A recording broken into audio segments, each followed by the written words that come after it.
What is going on, everyone? Let's take another look at Mexico. This time we're looking at the most dangerous places in Mexico for US residents and really anyone with a pulse. I'm from the United States and I sort of focus on things from a North American point of view on this channel.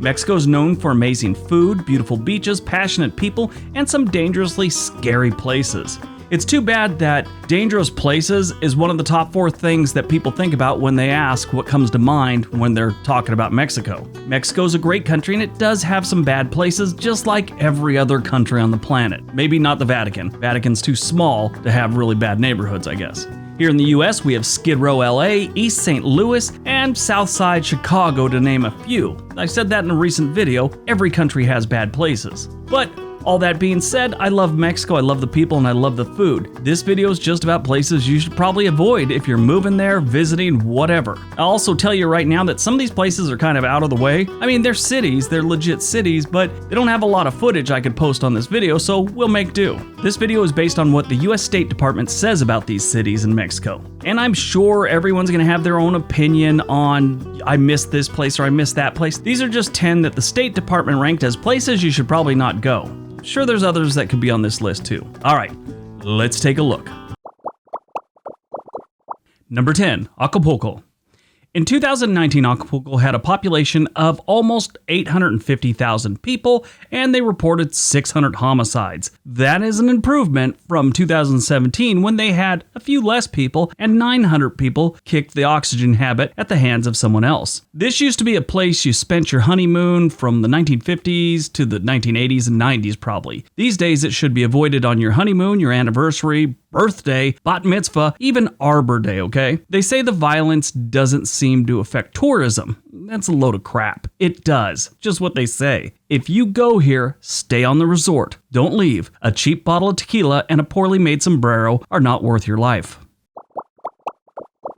Number 9, Celaya. Celaya in central Mexico has seen a spike in violent crimes as the Santa Rosa de Lima cartel has tried to defend their criminal enterprise. Now, these guys are enterprising young gentlemen. They're not just running street pharmacies like a lot of the cartels. They used to make money by drilling holes in government pipelines to steal diesel fuel and gasoline that they would sell on the black market. But they were cut off by the government, so now they've had to find new ways to make their coin. The city is, first of all, known for widespread corruption, so that's their first hurdle. Gangs have been targeting car dealerships. Basically, the car dealerships are getting these calls demanding protection money and giving them threats, or they're going to start blowing up cars. Even the Roman Catholic Church has been targeted for extortion, with priests receiving about 20 phone calls a day demanding for protection payments. Yeah, they're targeting the priests. Sound like those people trying to get me to sign up for some student loan thing or auto warranty. They call me like 20 times a day. They're not extorting me though, they're just annoying me.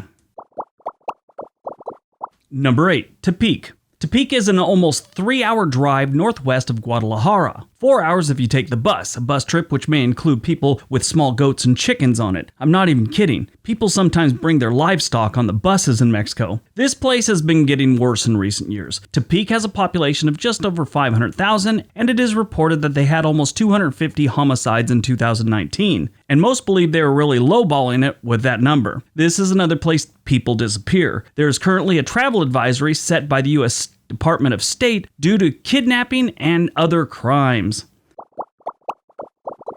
Number 7, Culiacan. Culiacan is about 3 hours north of Mazatlan. In 2019, Culiacan had a population of almost 1 million residents and 472 murders. And that's the estimate because, like I said, a lot of times people just disappear in cities like this. Yeah, that's a big one that happens here. This is a cartel stronghold. What happens on the streets, you think, part of a movie in some cases. Actually, a couple years back, they went to arrest a well-known cartel leader. They arrested him, and while they were getting ready to haul him away, the rest of the cartel showed up and had a major shootout with them in the middle of the street in broad daylight. Many people think this is the most dangerous place in Mexico because the cartel literally control the streets. Now, a lot of people say that the police and the military kind of turn a blind eye to what's going on here and they just leave it alone. The State Department says don't go here because there's a good chance you could be kidnapped.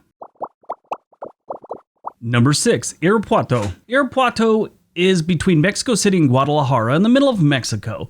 This is a city on the move. It's moved up the list of most deadliest cities in the world in recent years. As of 2019, they are the 4th most deadly city in the frickin' planet. That's up from 7 in 2018. Progress. The only reason they aren't higher on this list is because they aren't kidnapping people that much. They prefer just to give people the dirt nap. According to the Mexican Daily News, this city is home to 11 major criminal groups. Many of them are clashing and having problems. Yeah, this used to be kind of a quiet little small town, but yeah, no longer. This place is dangerous. The U.S. State Department advises not to travel to Irapuato. Number 5, Uruapan. About a 5-hour drive west of Mexico City, you have the town, city, whatever, of Uruapan. Uruapan is famous for its avocados, its beautiful people, and its dangerous places at times. Like most cities on this list, there isn't danger right outside of every door and every window, lurking in every alley. It just has the potential more than other places. Uruapan is a perfect example. It is safe in most areas. They just get a lot of people that have been croaked every single year. This city only has 350,000 residents, and in 2019, over 300 of them went to the land of the everlasting nap. This city is known as the Avocado World Capital. That's something to hang your hat on. We got a lot of avocados and dead people. Number 4. All right, this is where it starts getting rough and I start mispronouncing things. Ciudad Obregón. Obregón is about a 7-hour drive south from Tucson, Arizona. If you want to fly from Tucson, it's about 20 hours because of layovers and whatnot. Yeah, you could make it down there and back and almost back again in the time it would take you to fly there. The city's website claims that it has extremely low rates of street crime and violence. Plus, it also has a high police presence and a very fast response time. Yeah, I'm still trying to figure out how you get almost 50 people out of 100,000 every single year get croaked. They just must be really fast at getting that chalk outline done or something. I don't know. The U.S. State Department issued a warning that referred to the northern state of Sonora, where Obregón is, as a key region for international drug and human trafficking trades. You should stay out of here because one of the biggest problems is, as an American or a North American, you could get abducted here fairly easy. Now, obviously, fairly easy compared to most places in the world. I'm not saying like 1 out of every 4 people gets abducted here, but they've got a high rate. The city is not the safest place for tourists, and it was named as one of the 50 most dangerous and violent cities in the world for tourists. Yeah, that's not good. In other words, don't go here. There's no reason.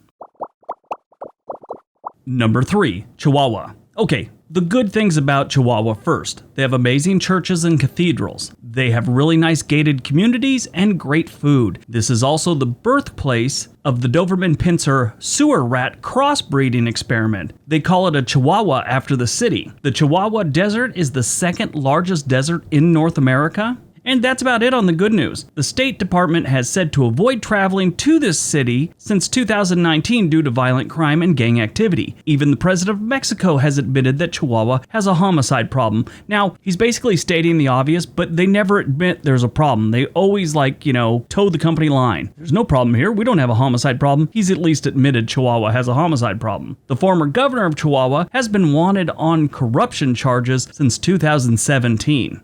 The city has just about 900,000 residents. In 2019, they lost 405 people. Now, that's not counting the people that have disappeared and things like that, but they know for sure 400 were killed. Yeah, stay out of Chihuahua.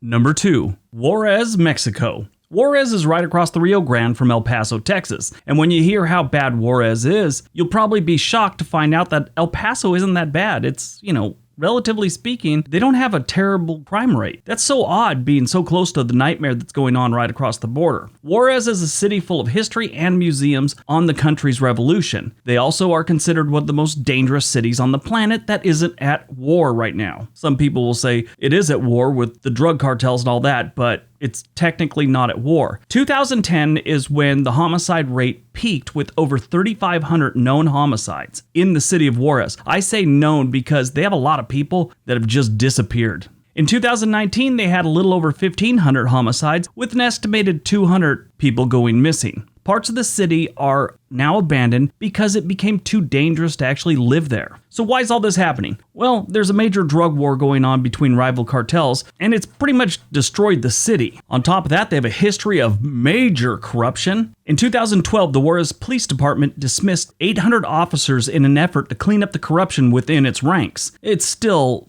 not doing much better. The Mexican government has been cracking down hard on the cartels using the military, but the problem in Juarez still remains.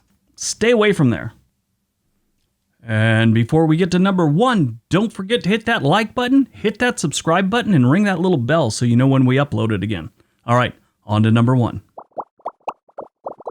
And number 1, Tijuana. Tijuana is a border town with the U.S. just south of San Diego. Technically, it's just south of San Ysidro and Otay Mesa, but most people not from the area just assume San Diego's the border town. They have a couple down there in between San Diego and them, like Chula Vista and Imperial Beach, things like that. TJ sucks, and it always has. I've been down there more times than I can remember. We used to go down there and party when I was like 17 and 18, because obviously in the US you can't drink till you're 21. Down there, I think technically you have to be 18, but they don't card people. You could probably walk in there at age 11 and start drinking if you got money. They didn't card back then, hardly at all, and I doubt they do now. They have a population of a little more than 1.8 million people, and it's one of the world's busiest land border crossing, with more than 50 million people passing through the border every single year. They are also heavy on crooked cops. They have a ton of them. They were trying to clean them up years ago, but I heard that even got corrupted. It was weird. Matter of fact, some of the biggest thieves in Tijuana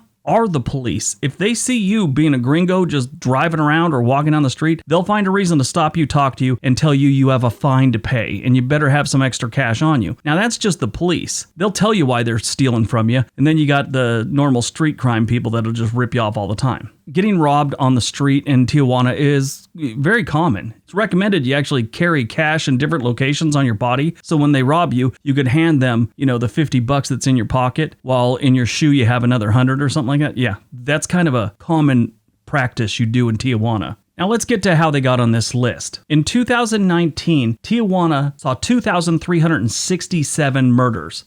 Yeah. And they have less than 1.8 million residents. That's a lot of people. That's 134.24 for every 100,000 residents. That's a lot of people getting croaked in Tijuana. And of course, this has to do with everything from cartels to street crime to anything you can think of that could get you injured or damaged or dead in Tijuana. It's going on there. It's a very dangerous place. Years ago, and I'm sure it's still that way, but the Marines used to go down there all the time in the 80s and stuff. When I was a kid, we'd see Marines down there all the time. I know Marines that used to go down there and drink all the time. Camp Pendleton's right up the road past San Diego. The Marines actually put Tijuana off limits. You couldn't go down there anymore. It's just that bad. All right, that's today's video. Hope you guys enjoyed it. Hope you got some information out of it. Mexico is a beautiful country. It's great. It's a great place to visit. You just got to know where not to go. These are the places you shouldn't go. I mean, even these places have some things to offer you, but is it worth it? I don't think so. All right, everybody have a great day. Be nice to each other.